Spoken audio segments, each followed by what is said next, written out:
Fox 40 News at 10 starts now. A brazen carjacking is caught on camera in Stockton, the suspect knocking the car owner into traffic. It's down to the Final Four. Sacramento's Republic FC is one step closer to becoming a Major League Soccer team. What the final steps are before we find out which cities will get the MLS expansion bid. Sexual misconduct allegations continue to pour in. Here are just a few of the faces of the accused. Hollywood, the national media, and the political world all in on it. The floodgates are open, and the question is, who's next? Today, the bombshell announcement on the Today Show, Matt Lauer, gone. At least 3 women have now come forward with sexual misconduct allegations against Lauer. And tonight, we're learning more about why NBC fired him so quickly. Thanks for joining us tonight. I'm Nikki Lorenzo. And I'm Ty Steele. It's our top story tonight. Network officials say it was because of sexually explicit text messages sent by Lauer to an NBC employee. He's accused of sending those messages to the women while they were covering the 2014 Winter Olympics in Sochi, Russia. She was an intern at the time. A report by Variety magazine also accuses Lauer of keeping a button under his desk to lock his office door without having a way to get out. He's also accused of summoning a woman to that office and then dropping his pants. Lauer also allegedly gave a sex toy to a female coworker as a gift with a sexually explicit note. Matt Lauer's Today Show co-host of 5 years revealed the news of his firing this morning. We just learned this moments ago, just this morning. As I'm sure you can imagine, we are devastated and we are still processing all of this. You know, for the moment, all we can say is that we are heartbroken. I'm heartbroken for Matt. He is my dear, dear friend and my partner, and he is beloved by many, many people here. And I'm heartbroken for the brave colleague who came forward to tell her story. And this latest allegation of sexual misconduct in the workplace is, of course, sparking a national conversation. Fox 40's Sarah Zendedam is in the newsroom tonight. And Sarah, the conversation has other women more comfortable about coming forward. That's right, Nikki. And the allegations of sexual misconduct in the workplace really bring up a lot of topics, from equality to boundaries to how children are raised. Relationship expert Joey Garcia says these are discussions we need to have to make a change. Please cover yourself. Your penis does not need to be out of your pants. That's how Joey Garcia responded to a higher-up exposing himself to her at work when she was just 24 years old. So I stood up for myself. The Sacramento relationship expert says sexual misconduct at work isn't new, but bombshells of Hollywood stars caught up in these allegations opens the door for conversations about why this happens and what can be done. Garcia says it's not just men in power who do it. I think it's a cultural issue where we have raised boys to believe that they can take what they want and they don't have to ask. Whether it's a Hollywood executive or someone with a blue-collar job, Garcia says now is the time for some men to look at their actions and behavior. Not every woman is interested in you sexually, you know, and so get a clue and align your conduct more professionally. But it's not just men who have to change. According to Garcia, women have to take responsibility too. She says they have to speak up and not worry about the consequences. We can't say, I'm afraid to take action to do what's right because I'm afraid I will lose my job. That excuse has to stay in the 20th century. Another thing to keep in the 20th century, Garcia says the idea that men are superior to women. She says with the shift in culture will come meaningful change. We're finally willing to take a look at the issues that have caused pain and harm across the country. Garcia says the biggest and most important piece of advice she has for women is to speak up if something isn't right. In the newsroom, Sarah Zendedam, Fox 40 News. Sarah, thank you. And the president is chiming in on Lauer's firing. He tweeted this today, quote, "Wow, Matt Lauer was just fired from NBC for inappropriate sexual behavior in the workplace. But when will the top executives at NBC and Comcast be fired for putting out so much fake news? Check out Andy Lack's past." The alleged victim's attorney released a statement saying, quote, "Our impression at this point is that NBC acted quickly and responsibly, as all companies should when confronted with credible allegations about sexual misconduct in the workplace." And the former host of Prairie Home Companion has been fired over an allegation of inappropriate conduct. Minnesota Public Radio says the incident took place when Garrison Keillor was still hosting the variety show he created. In an email to the Minneapolis Star-Tribune, Keillor says he was fired because he put his hands on a woman's bare back while attempting to console her. Minnesota Public Radio says the investigation is ongoing.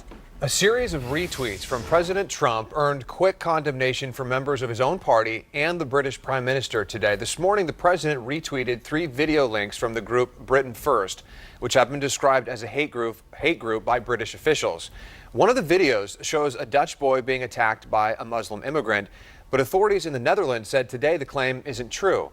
Coming up tonight at 10:30, we'll have local reaction to those tweets. A brazen carjacking caught on camera outside of a Stockton business. The victim nearly run over as he tries to stop the suspect. Fox 40's Dennis Shanahan has the story tonight. In this video, the guy getting into the PT Cruiser across the street is not the car's owner. The owner, a 76-year-old man, tries to stop the thief and gets knocked down in the process and almost hit by another car. This happened on Acacia Street Monday afternoon. It only took a matter of seconds for him to get inside that vehicle and steal it from our victim. Stockton police would like everyone to take a good look at the video and this close-up image of the suspect. The images were all captured on surveillance cameras at this market. While we were here, a detective was following up on the case. The victim, who didn't wish to be identified, told Fox 40 by telephone he suffered a few scratches and was shaken up, but is otherwise okay. He'd like his car back. It's a tan PT Cruiser, license plate 4VYN907. This suspect was waiting for the right time, that right opportunity to commit his crime. Stockton police officer Joseph Silva says this incident serves as a reminder that crimes of opportunity are typically on the rise during the holidays, especially when people are out shopping. We want people to remain vigilant and to always be aware of their surroundings.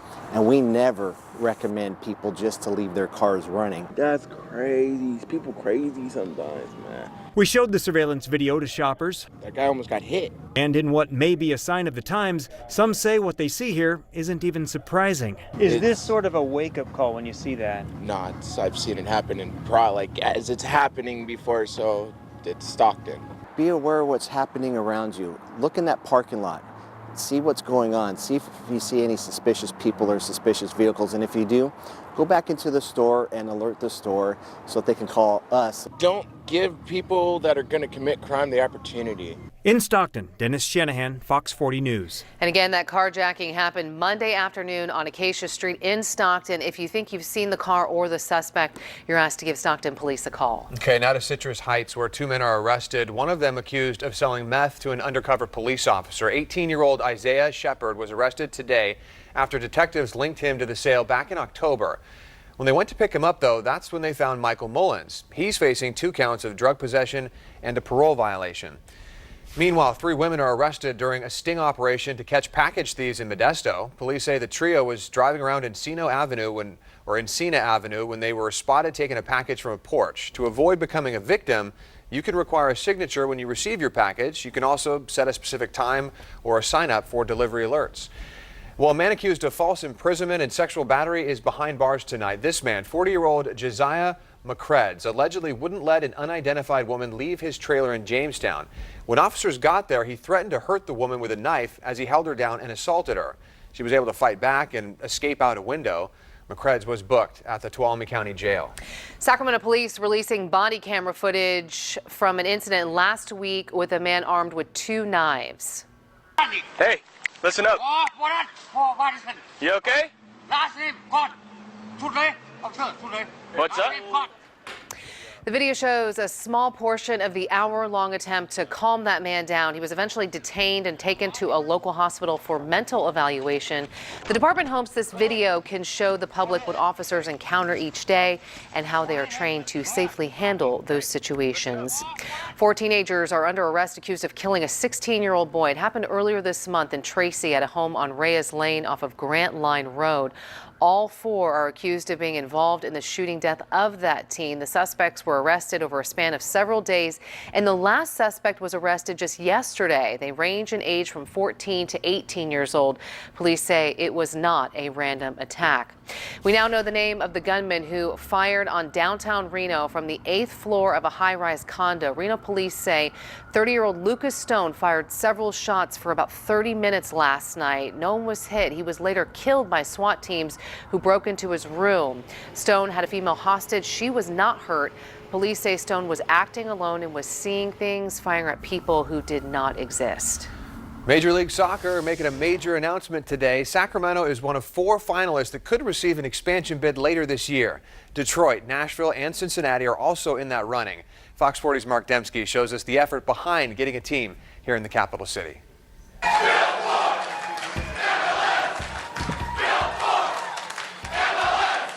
It has been Sacramento's rallying cry for more than 2 years now.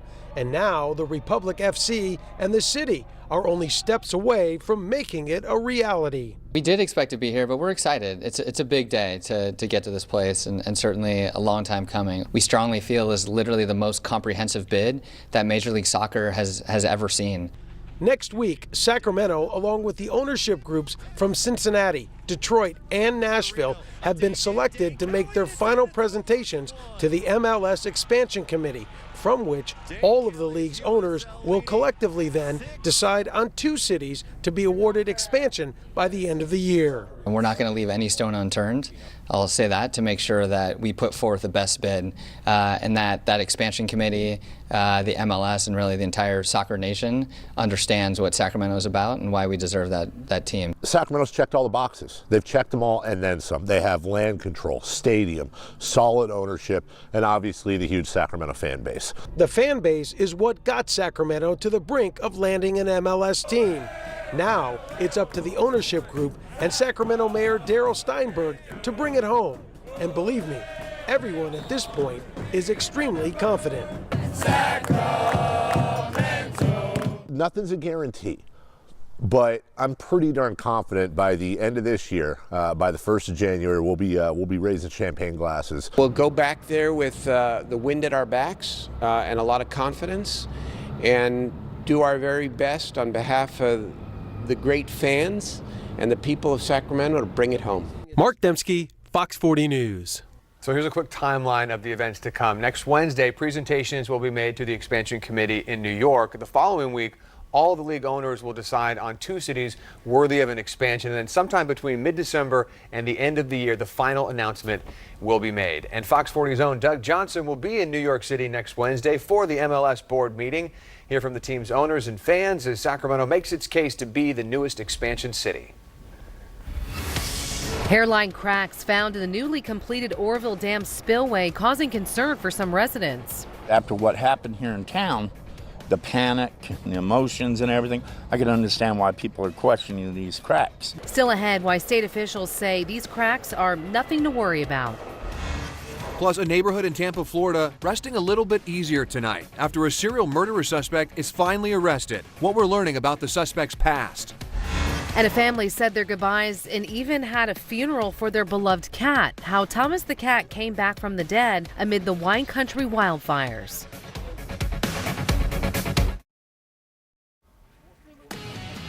Fears of a large eruption are growing in Bali as Mount Agung continues to spew black smoke. Indonesia's National Board for Disaster Management is maintaining a level 4 warning. That's the highest alert level possible. Authorities are continuing to call for evacuations around the volcano, as well as banning all recreational activities within 6 miles of the crater. Officials estimated as many as 100,000 people are living in the evacuation zone.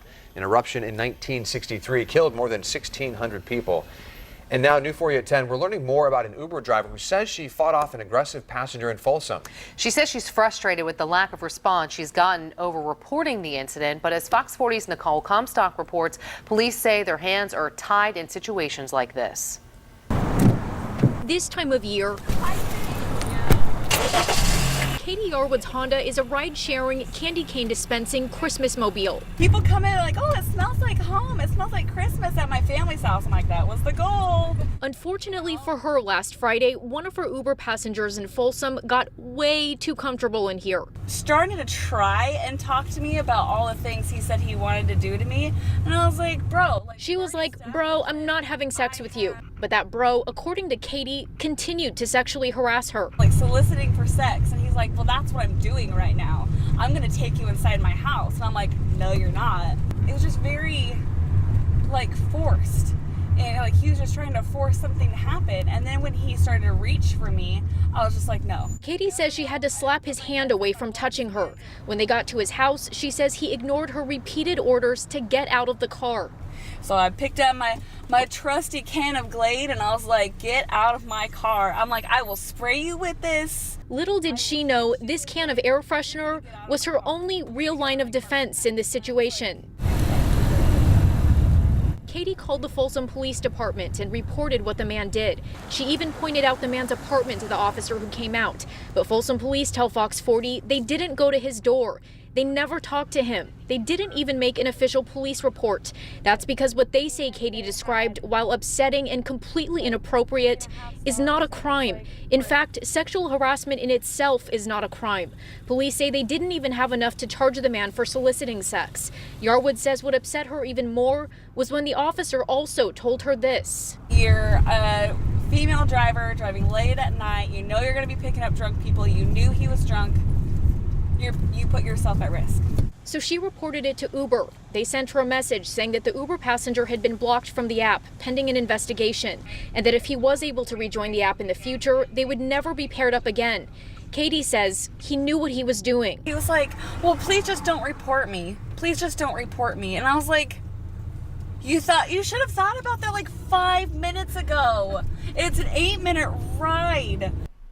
Nicole Comstock reporting tonight. The Folsom Police Department says officers can only criminalize sexual harassment when the victim is a minor or if harassment escalates into sexual battery. But they say people can take sexual harassment cases to an attorney and seek justice in civil court.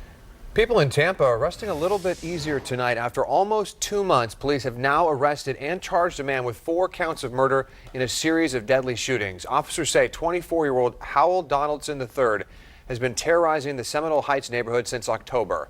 Donaldson was arrested after he handed a gun to a coworker at McDonald's. Detectives say they are confident that was the gun that was used in the killings over the past 51 days.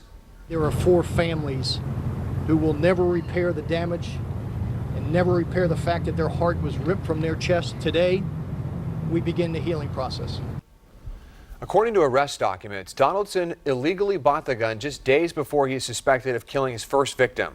Donaldson admits the gun is his, but he is denying having any involvement in the murders. Authorities are still trying to figure out why this college graduate with no criminal history would allegedly kill 4 strangers. A family that lost 8 relatives during a mass shooting at a Texas church is now filing a wrongful death claim against the Air Force. The suit claims the military's negligence helped the gunman buy his weapons, and that the Air Force should have reported his domestic violence conviction to a federal agency. The Air Force has already admitted to making that mistake. A 25-year-old man is dead after a shooting in Stockton. It happened last night on the 900 block of North Commerce Street. Stockton police found the man with a gunshot wound. He was taken to the hospital, and that's where he died. Detectives are still investigating and searching for the shooter. The death toll has risen to 44 for the Wine Country fires. According to the Associated Press, 41-year-old Michael Azarian was badly burned during the wildfires, and he died at UC Davis Medical Center this weekend. The fire started back in October, destroying nearly 9,000 homes and other buildings. A friend of Azarian says it appears he tried to take shelter in a small clearing near his home. He says Azarian was an engineer who loved photography and hiking and had moved to Santa Rosa 2 years ago for a new job. Well, it's been 7 weeks since the wildfires tore through the wine country. And now one family searching for their beloved pet finally gets the news they have been hoping for. The Stockham's home was destroyed on October 9th, and 3 days later, a cat's remains were found on their porch. The devastated family said their goodbyes to their pet, Thomas, but then they received news that a cat was found and a microchip scan showed it was theirs. I didn't believe it until I saw him. And I saw him and he was meowing and purring, he knew it was me. I know. The family says Thomas was tired, thinner, and hungry, but still feisty, and they are happy that he is back home. And the story just proves, Christina, you got to microchip your pets. Yes. If you lose them, it is your best shot at getting them back, that's for sure. Yeah, and yes, Chroma is microchipped. We have microchipped her. She also, of course, is registered. So, and I'm pretty sure everyone knows who she is. Right. So if you try to take Chroma, someone's going to know.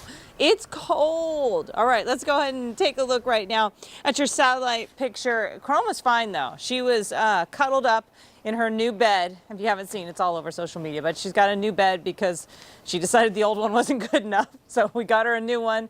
She was nice and warm, and so warm she came out to play and get a couple treats. Here's a live look right now over the area, and you can see a few clouds here or there, but man, you won't notice because it is nice and chilly tonight.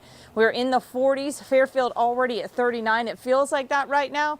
I'm out here in a jacket, which is nice, but of course I have a dress on, so not very smart to be out here. You can see temperatures in the 40s up and down the valley. Most locations are down as far as temperatures are concerned. We're 7 degrees cooler right now in Roseville, 7 in Stockton, 5 in Elk Grove, 2 in Sacramento. One of those nights where you can see your breath. So it is nice and chilly. We will get down into the 30s for most locations. In fact, I might have to drop these temperatures for a couple of spots. So we are going to see conditions just continue to stay cool. But yes, I know.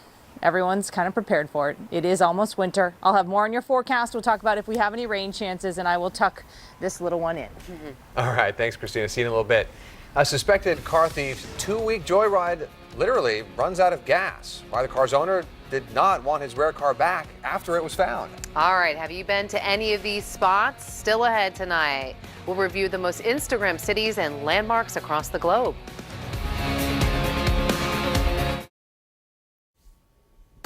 A man steals a Ferrari worth more than $300,000, takes it for a 2-week joyride, totally trashes it. He's accused of taking it from a Newport Beach service center. This surveillance footage shows him trying to fill it up at a nearby gas station. When police finally catch up to him, the emblems were torn off, the interior completely shredded. Also, they found drugs and other debris thrown all over the vehicle, so the owner said she didn't want it back. The owner says her insurance company is helping her get a new Ferrari. Well, American Airlines says a scheduling glitch could soon be putting a cramp in your holiday travel plans. The airline reportedly gave too many pilots and other employees time off. That means thousands of flights could be affected. American is now offering overtime to fill the void. The airline hasn't said how many holiday flights might be impacted, but does say it does not expect any cancellations because of it. Air Canada is now expanding its service with the first direct flight from Canada to Sacramento. The airline says it is adding 6 new flights from Canada to various U.S. cities to help increase its service across the border.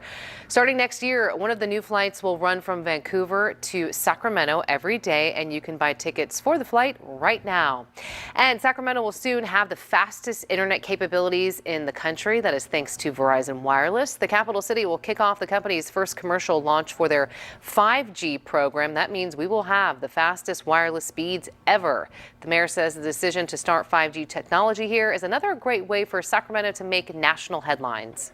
You know, it's another victory, another sign that the country is seeing Sacramento as a place to do business. And, you know, it couldn't come at a better time. 5G will also provide the needed bandwidth for new options like 3D and virtual reality. The launch is expected sometime in the second half of next year. The photo app Instagram says they've compiled a list of the most popular locations to take a picture. Not surprisingly, the United States dominates several of those spots. The #1 place, Disneyland. There's also a few spots in New York City like Times Square and Central Park. The Eiffel Tower and the Disney Resort in Tokyo both took the 5th spot. And other locations in France, the Brooklyn Bridge and the Las Vegas Strip round out the top 10. Researchers polled the locations people tagged in their photos to determine their rank in popularity.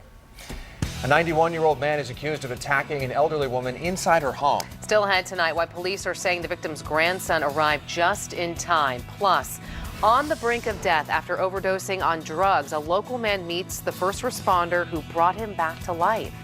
Another White House controversy, this time a retweet. Find out why the president is under fire from American Muslims. The White House is defending President Trump's decision to retweet a series of anti-Muslim videos this morning, telling reporters he circulated them to start a conversation about border security. Others just aren't buying it, saying instead that all it does is incite more violence. Fox 40's Sincere Tonsil joining us live tonight with this story. Sincere? Well, Ty, a recent survey of Muslim students in California found a 53% increase in the number who say they've been bullied because of their religious or ethnic background since the start of the Trump administration. Given what happened on Twitter today, many feel those numbers will only rise.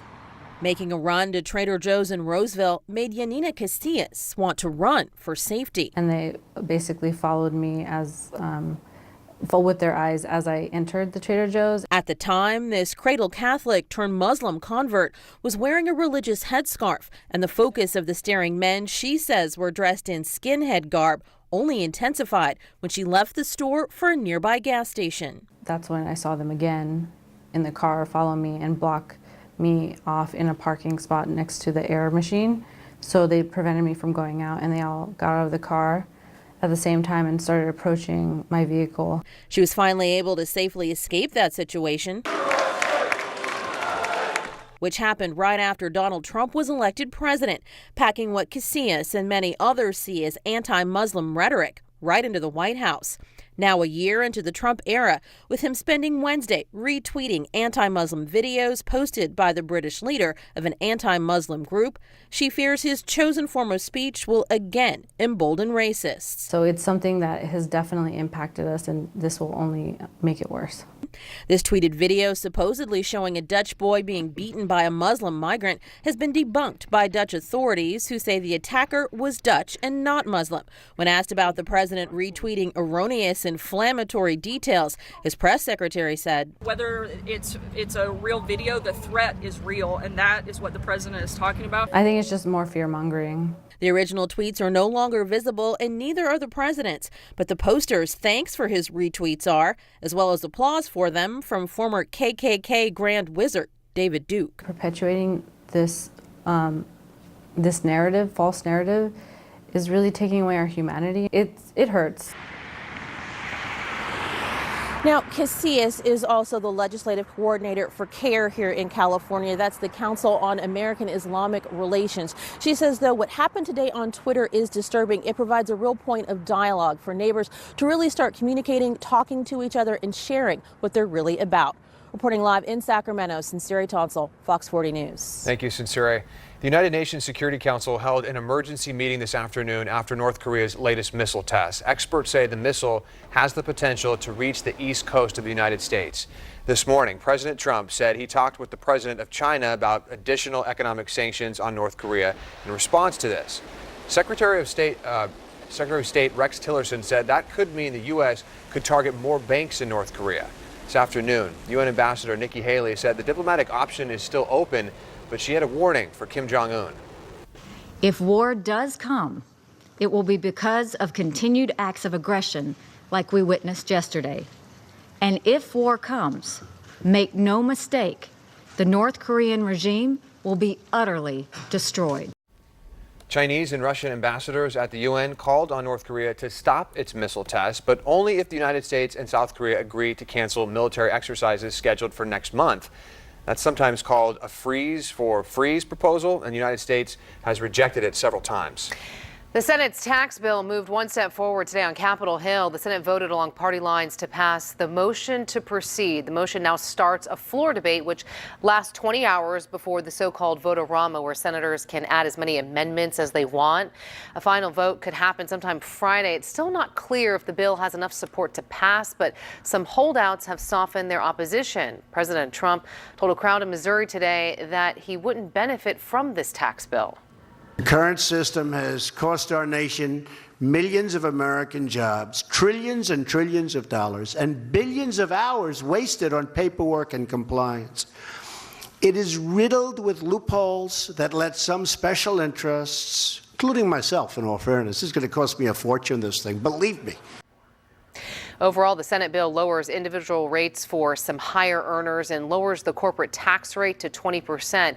Now, the corporate tax cuts would be permanent, but the individual tax cuts expire in 10 years. Well, some local graduate students are outraged by the proposed GOP tax plan, and now they're taking action. The plan calls for tuition waivers to be considered income, meaning some students would have to pay more in taxes. Today, more than a dozen UC Davis grad students walked out of school in protest.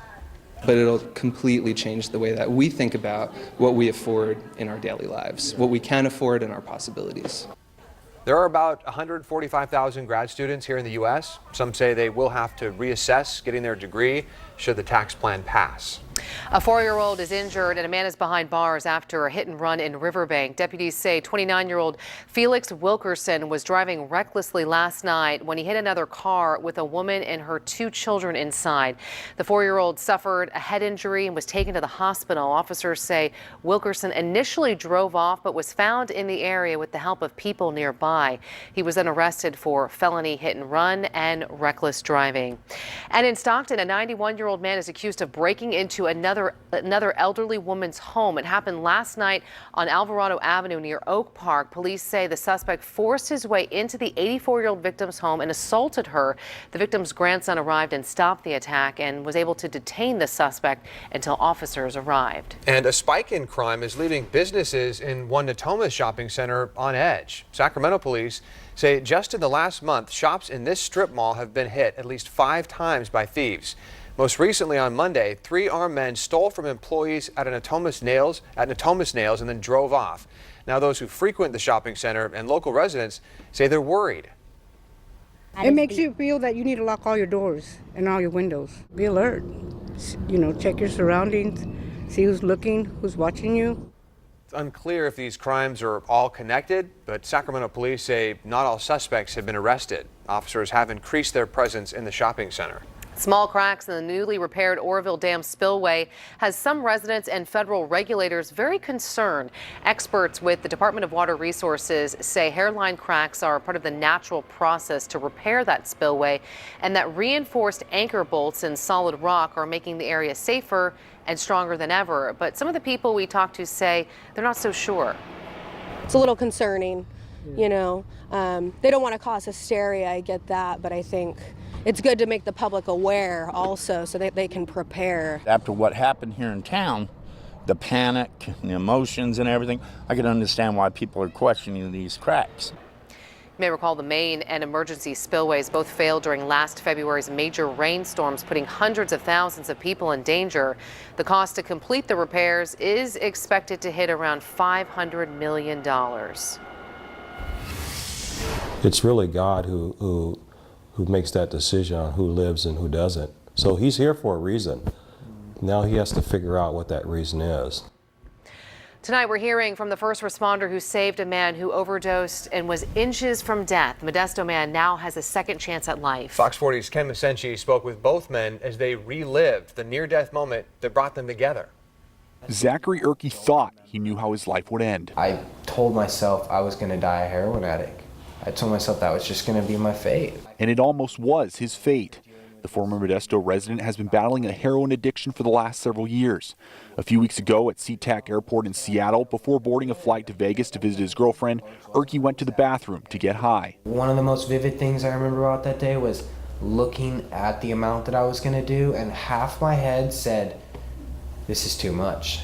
You haven't used in a while, this is going to be too much. And the other half, the disease part, was like, no, you always used to do this amount. You're good. You're just going to get a little too high. You'll feel good. But it was too much. Someone found him in the bathroom, unconscious, and called 911.